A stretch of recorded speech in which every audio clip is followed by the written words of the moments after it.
Hi, welcome back to my podcast.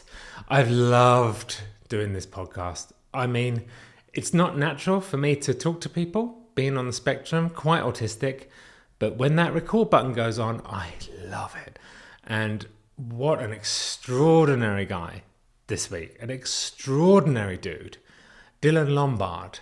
I found him on Instagram few weeks ago and I just loved his page. He's an incredible photographer. He's such a lovely guy. You'll see in this, we have a laugh and he's just a beautiful guy. And I hope we're going to be friends for a long time. This guy's incredible. Please enjoy my chat today with extraordinary Dylan Lombard. I love your Instagram. When did you start that?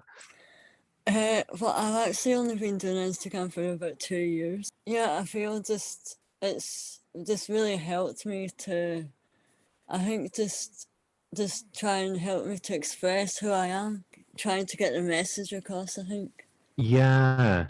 So what is the message that you really want people to know? What's the message you're trying to get across? I think just a message that I think because everyone has a voice and everyone should be able to use that voice. Totally. And I think having something important to say that you want to tell the world. And I feel like, because I sometimes see the world as quite overwhelming, there's always something going on. And I feel like the world right now, there's so much going on, and it's trying to spread that, just that calmness and peaceful message. Yeah. Because I feel like, again, there's a lot of people in the world who are struggling today. Yeah. And it's just to try and get a message out is to try and help people who need help the most.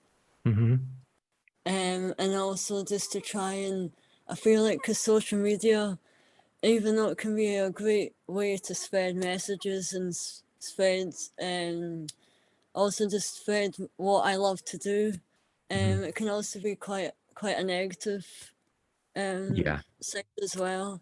Totally. Um, and I feel like I've learned that since I've been posting videos, and just as they start to grow and so many more people connect with you, you get Yeah. even more hate. Yeah. Um, It's true. I mean, it's yeah. I can't imagine people being hateful to you because your Instagram is so positive, but everyone gets it. The bigger you get, the more haters you get. It's crazy. yeah, It's one of those part of the job, I guess. But yeah, it is. It is. I get so much hate. God damn. So yeah, it's crazy. What I do is I don't read the comments anymore. I stopped it. yeah, So yeah, yeah. Because I used to just, when I was younger, I used to just think, oh, I would read the comment and it would really get to me. Like if it was just one nasty comment, I would sit there yeah, and read it, and yes. it would stay with me for like 2 days. Absolutely. And you can get 1,000 good ones and one bad one, and that's the one you can't get out of your head. It's Yeah, terrible. Yeah, yeah, man. Yeah, it's not good. So could you talk a little bit about your you've got in your bio here it says you've got a condition called MDP that I've never heard of. Could you tell us a little bit about that? yeah. So I have an extremely rare condition called NDP syndrome, and it stands for mandibular dysplasia with deafness and prodroid features. Right. It's quite a long word to understand, Long. but It's a mouthful. yeah. And I think just the short pronunciation of it is just the lack of fat on the cheeks, arms, and legs. Okay. So it's like the fat is not stored on the outside of the body; it's all stored inside the body. Oh wow. Okay, interesting. So as you can, well, because my arms are quite thin, Right. and I'm also deaf, so I wear hearing aids. Oh, okay. And sometimes it can be quite hard because I can't do physical activities Okay. because I'm not as strong as other people. Right. And sometimes I also find it hard to do a lot of walking because I don't have any fat on the soles of my feet. Oh, And wow. so it can be really hard to walk barefoot. Okay. So I always have to be wearing shoes or Hmm. something on my feet when I'm walking around. Sure. That's amazing. So the fat is stored inside. That's incredible. So Yeah, how and I did you? think Sorry, sorry. carry on. Carry on. So and I think having the fat stored inside the body, um, it can lead to things like diabetes. Oh, Um, okay.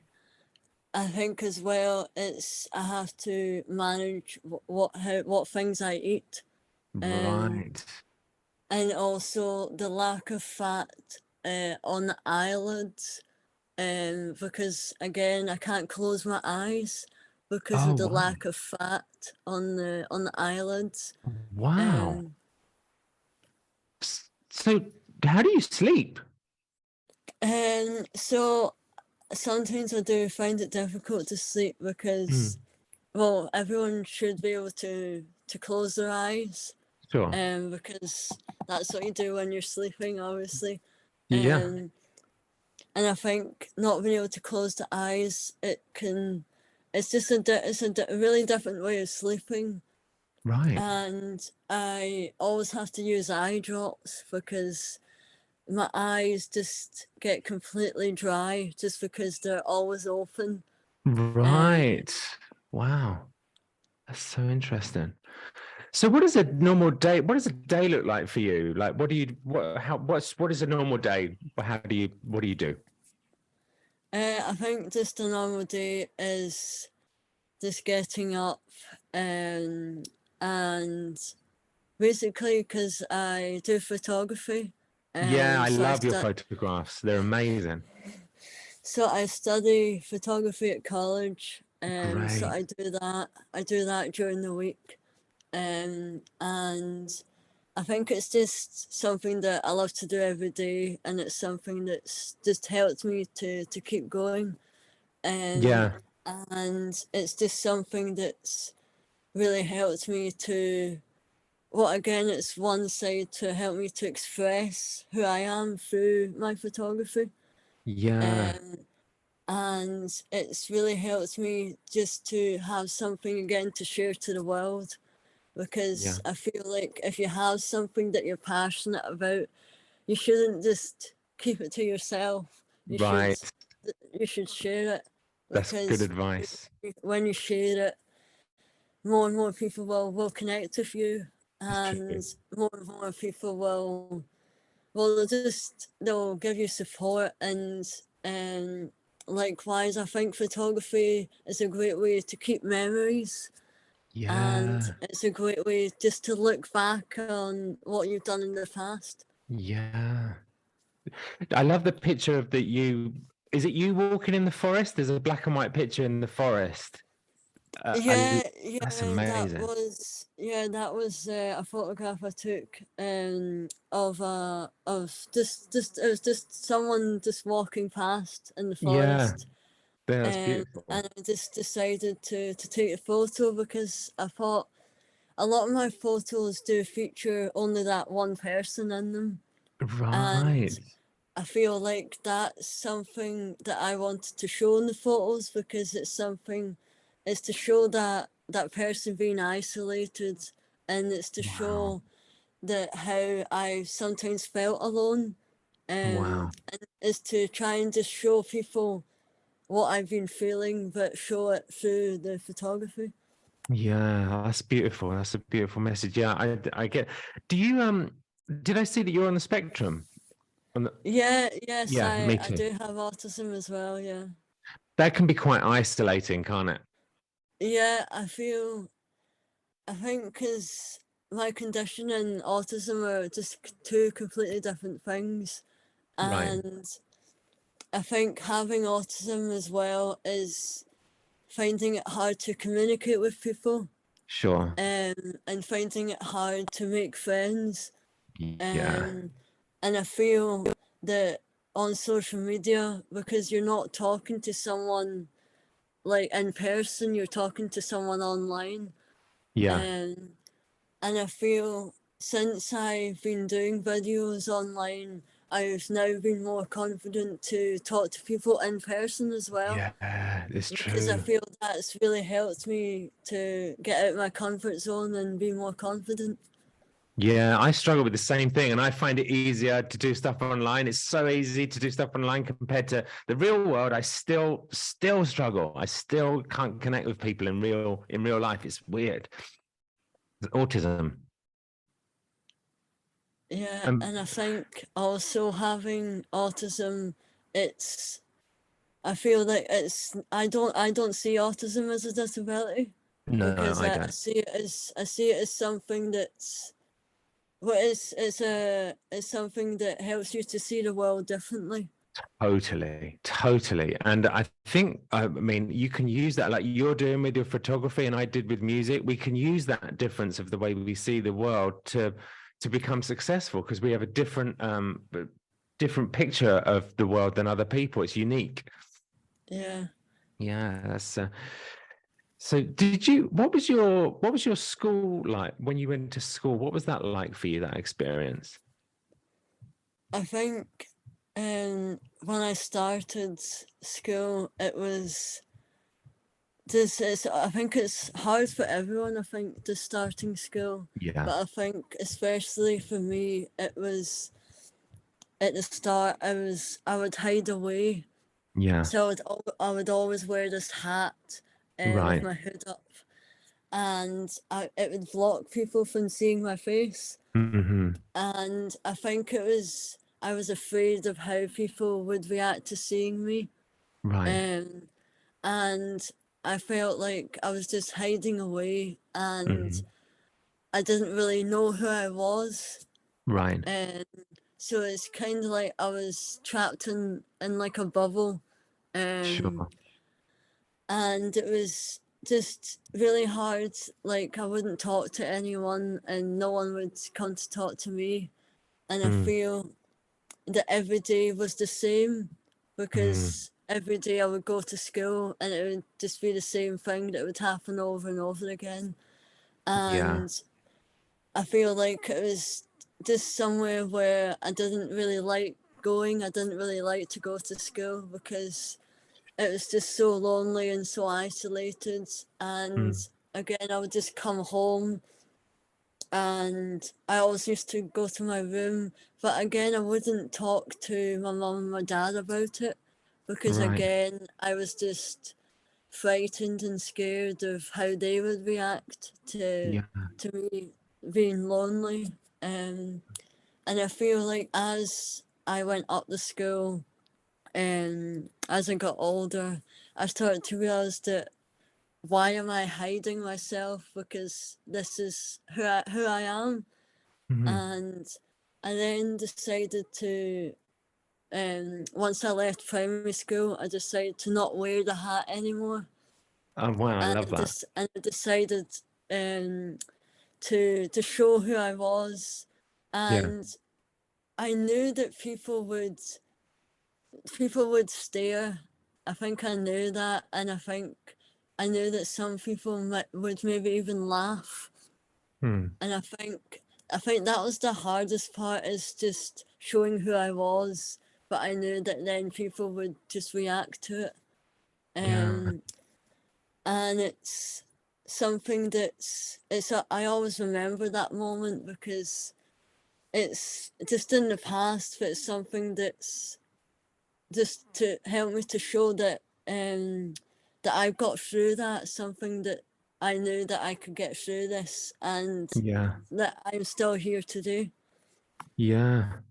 What made you decide to take the hat off? When did you decide I'm doing this? Um, I think I decided to take the hat off because I think just hiding yourself away, you're you're not able to express who you are. Mm, And I feel hiding away it feels like you're not part of the world. I think when you hide yourself away, Totally. and I feel when you like show who you are, because I feel in the world you have to express who you are, because you are you and there's no one else like you. That's true. That's true. Are you have you got brothers and sisters?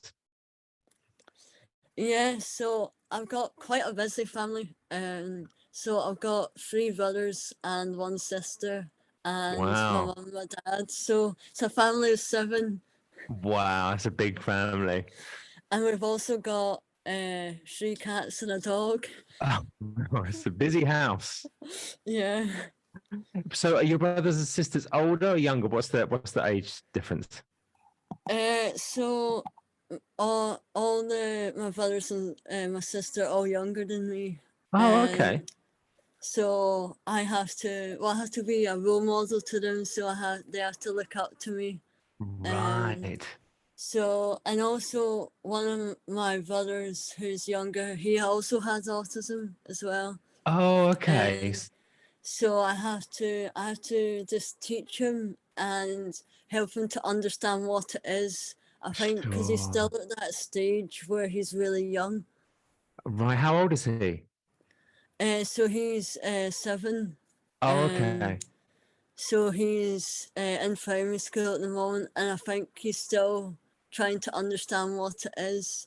Yeah. And I've done I've talked to a lot of people, and I've told them how autism isn't a bad thing. It's something that, again, to help to see the world differently. Yeah. Yeah.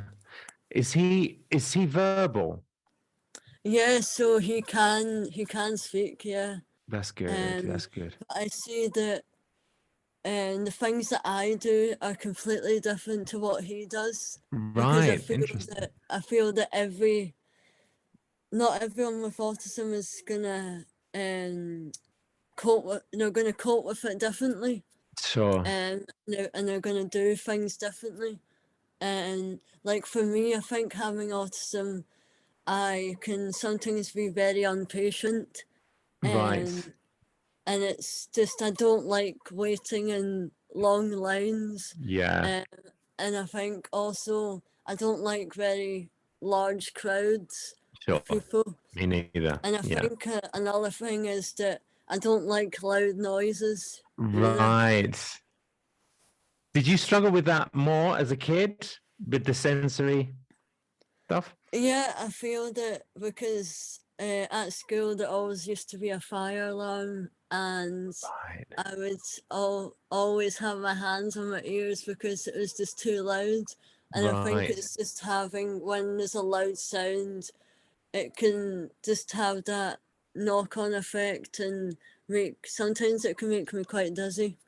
Right. Yeah, like a physical reaction to sound. Yeah. That's interesting. My little boy is he's nonverbal. He's almost 4, but he's the opposite. He loves sensory. He's a sensory seeker. So he loves loud noise, and it's completely different to me. So it's interesting how you say like autistic. Everyone autistic doesn't present the same way. We all have different struggles, and it's just that it is a spectrum, isn't it? So the other your brothers and sisters, are they apart from your little brother, are they neurotypical? Yeah, so I feel that I think it's also hard for my sister because she's got 4 brothers. Oh Um, yeah, of course. yeah, and I think just being like the only sister, I think also just trying to support her, because I think it can be really hard having 4 brothers and not Yeah, having a sister. yeah, Um, and I think for her, it's just again because she's like in the middle, so she's at high school, and so it's I think she's learned to cope with having 4 brothers, and right. we've been able to support her, and she That's supported us back. Yeah. And what about your mum and dad? Are they what's their story? So my dad is a primary school teacher, Oh, wow. and my mum teaches at a university, so she gives talks to students, and she just promotes her work, and she also wrote a book. Right. Um, so she does. It was a book about men's violence against women. Okay. And so it's a really interesting topic, and Mhm. she works with a lot of people, and she tries to get her message across and try to raise that awareness. Right. So it's a family of teachers. Yeah. Right. That explains why you're so good at getting your message across, probably. It's, yeah. Yeah, I think everyone in the family has just got we're all different. I think we've all got the thing that we love doing, and we all try to get a message across, I think. Yeah. Wow. That's great. So, and how do you deal with making friends now? Do you struggle with that now, or is that easier for you? I think I think it's still difficult, but I think I've been more confident to go up to someone and to talk to them. And I think for sometimes it's hard to talk to someone new. I Yeah. think just to go up and say hi, how are you, what's your name, Yeah. and I think I've learned to do that, and I think I'm becoming more confident to just go up to someone. And I feel like through my videos as well, is if I see someone who's feeling alone or not feeling okay, I would go up to them and just ask them if they're okay, and I Right. would talk to them and just try to make their day more positive. I like that. So you approach those situations as a way you kind of approach those situations like you're giving something to the person rather than trying to take. That's really Yeah, good. Yeah. because I feel like when I make someone else happy or make them smile, it makes me smile Yeah, because I've that's been so able true. to change that how that person's feeling. Yeah, yeah, that's great. That's a great attitude. I'm gonna try that. I still struggle with friends, but yeah, that's a good way of looking at it. Trying to make them feel better is a really good perspective to have with trying to approach someone. Yeah, So, what's next for you're studying now, you're at college. yeah, yeah. So I study. I'm in my second year of college now, Okay. and I think I've been doing photography. I started photography. Been doing it for about 12 years now. Oh, wow. And so I started photography at the start of high school, Okay. and I used to just take photos on a mobile phone.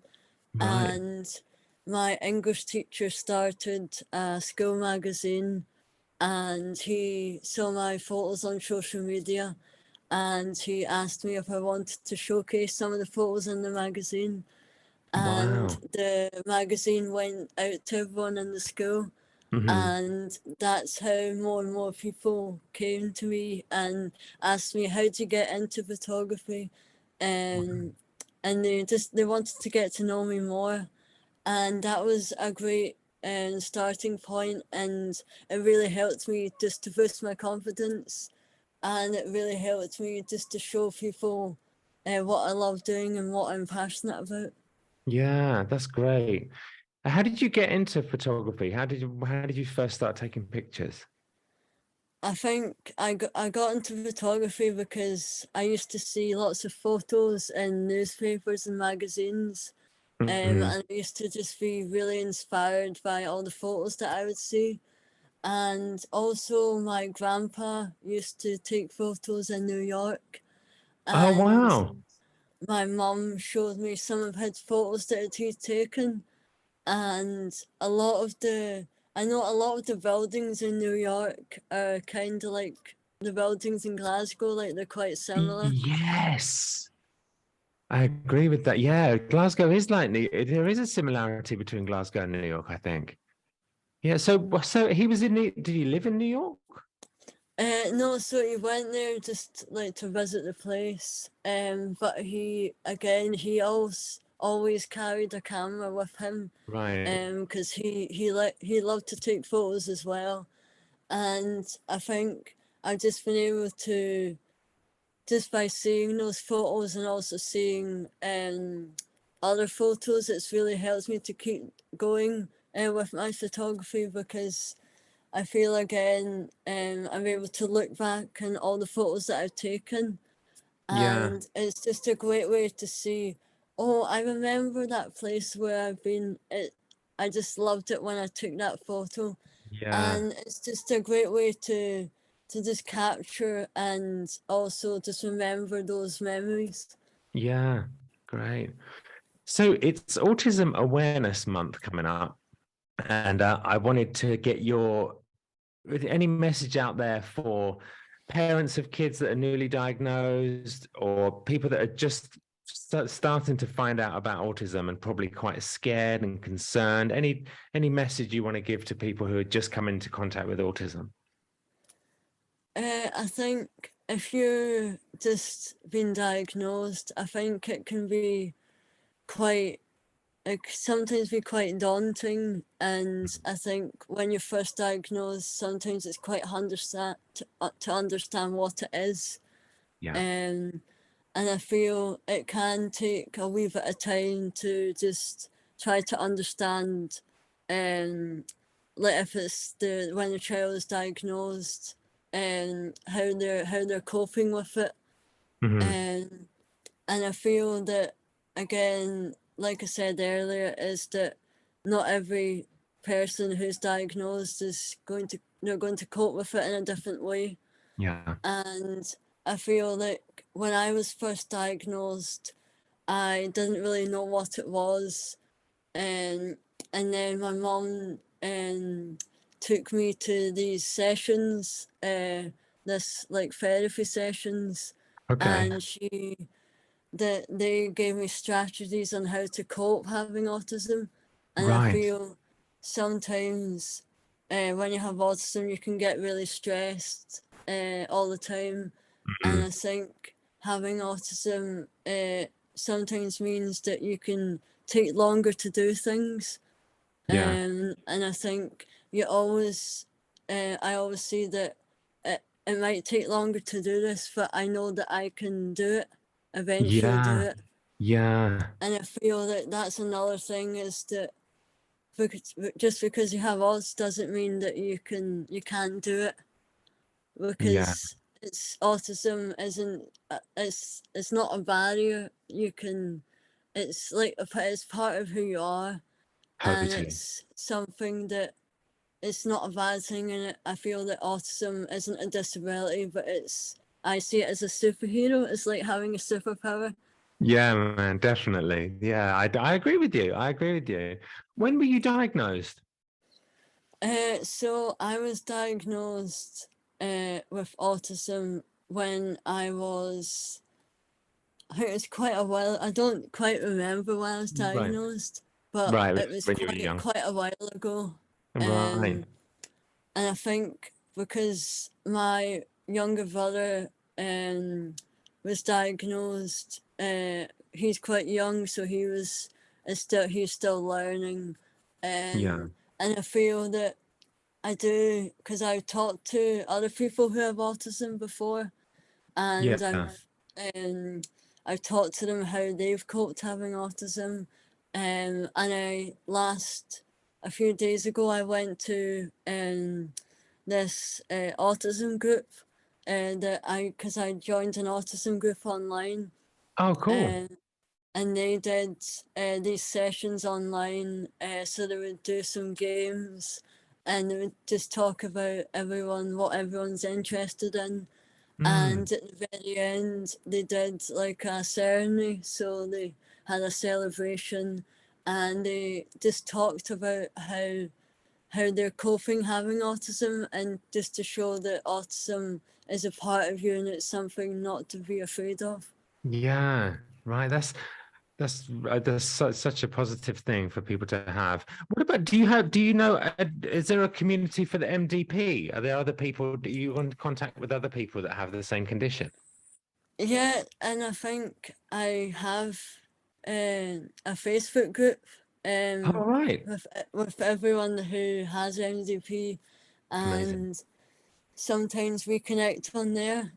And I think as well, I've also met someone with the same condition, Wow. um, which was it was just really powerful, and it was Yeah. really uplifting. I think also it's just really emotional just to Yeah. see someone who looks just like you, and Mm, you're able to talk about what it's like having the condition and how they've coped with it.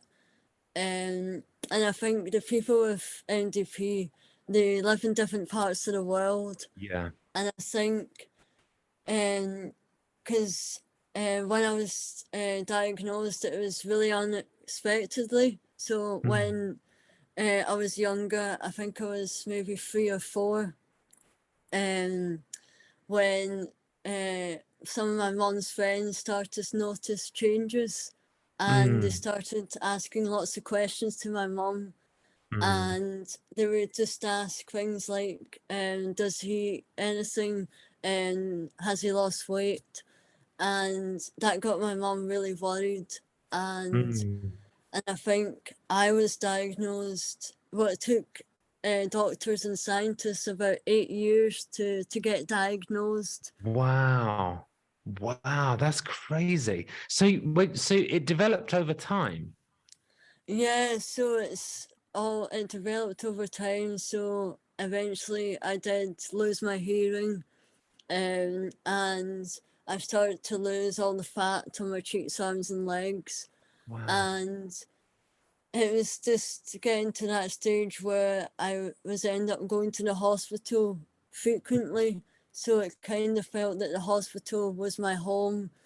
Wow. Because when I went to the hospital, and just lots of times, and the doctors and nurses knew my name because Yeah. they were just trying to help me, Yeah. and the doctors and nurses did lots of x-rays and did lots of tests, Mm, and because the doctors didn't really know what the condition was, so right. they kept suggesting that it could be cancer, and and it just kept worrying my mum because it Mm, was my mum just wanted me to be okay. I think yeah, that's something for a mother. The mother just wants their child to be okay. of course. Yeah, of course. Wow, that's interesting that it sort of developed. You weren't born with it, the condition. It actually came on later. And the so the are you, the hearing aids really help with the you're not, are you actually deaf in both ears or just one? So I'm deaf in both ears, Oh and so wow. I wear hearing aids in both ears. Okay. Um, and I also use a microphone, and which I'm being connected right now. And the good thing about hearing aids is that it's wireless, so Uh, the hearing aids can connect to the phone, so you can listen to amazing. Oh wow. music. I love it. Yeah, and That's you great. can also connect the microphone to the TV, as Right. well. Wow. So what music are you into? I'm really into. I love lots of different kinds of music, and I do love a lot of artists, and I think I really like slow, peaceful music, Right. and I feel like music is really powerful Yeah. because it can. A lot of the time when I listen to music, sometimes I do cry just because it's Yeah. so powerful. Totally. Uh, Me too. and it makes me think as well. Just it makes me just um think about things, and Mm. makes me think um about stuff that I've done that day. But again, I also love dancing Oh because wow. since a very young age, I think. when I was 4 years old is when I started dancing. I love it. And I feel like when there's always music playing, I always, right, let's dance. Amazing. I think just music has that uplifting, just music can really help bring those spirits, those positive vibes, and it can really help bring people together. Yeah, totally. So that's great that you're into dancing with the issues with your feet, with not having the fat on the soles of your feet. How does that work? So I think dancing as well, it's just helped me to keep going, but I think sometimes I do have to just try and not do too much of it. I think try and Yeah. keep it as just to not put too much pressure on myself. Yeah. Yeah. And I think just trying to do as much as I can, but trying to just keep it at a steady pace. Yeah. Do you go to clubs or anything like that to do Yeah, dancing? so I attend a dance group Amazing. called Independence, and Wow. that dance group has really helped me just again to make new friendships and to connect with new people. Yeah. And a few years ago, I went to perform a dance in Spain, Valencia, Wow. I love that. And so, and I think, no, carry sorry, on. No, you and go. I think being that was like the first time I've been away from home, and Wow. that was just a great way to just showcase the dance that I made with all the other dancers, and it was a great way just to again to meet new people, but also to experience new places. Yeah. So you choreographed it too. Yeah, so we sometimes we get choreographers to come in as well, Yeah. and so we had choreographers from lots of different countries. Wow. So and like a few months ago we had just because of lockdown we had some people from like Jamaica who did choreography online, Oh, so wow. we joined these dance sessions online during lockdown. Amazing. Oh, I love that. It's such a good, like you say, to get to travel and do something you love is a real blessing. Yeah, I think just being able to again I find that's something that I want to do with photography as well. Being able to Mm, travel the world, experience new places, but also yeah. experience new people. Yeah, that's a great goal. I think your photography is amazing. Well, thanks so much for doing this. This has been amazing. I've loved this. It's just been so great to talk to you. Where can people find you? What are your socials? What are you doing? Let us know. Let everyone know where they can find you. So I post some of my photography on Instagram. So my Instagram is v_yourself_Dylan, and I also have a photography website. So it's Dylan Lombard Photography. So that's where I sell pictures, and also at the end of the year, I sometimes do a calendar of all the Oh, wow. photos that I've taken during that year. Oh, that's a great idea. Yeah. So people go and check out your photography and they can buy stuff on your site, buy photographs. Yeah, so Amazing. I do different sizes of prints, and it's just all the photos that I've taken. They're mostly in around Glasgow and Edinburgh. So Wow, I love it. So go and support Dylan on his site. Check out his Instagram. It's amazing. Thank you so much. Thanks for doing this. thanks, And thank you. It's let's been really good. yeah, I loved it. Let's stay in touch and let send me like a picture, some pictures of you so I can put it on the thumbnail. Okay, thank you. I'll let you know when I'm dropping this. It won't be too long. Thanks, Dylan, so much. Thank you. Thanks, man. Take it Thank easy. you. Bye. Bye now. Bye.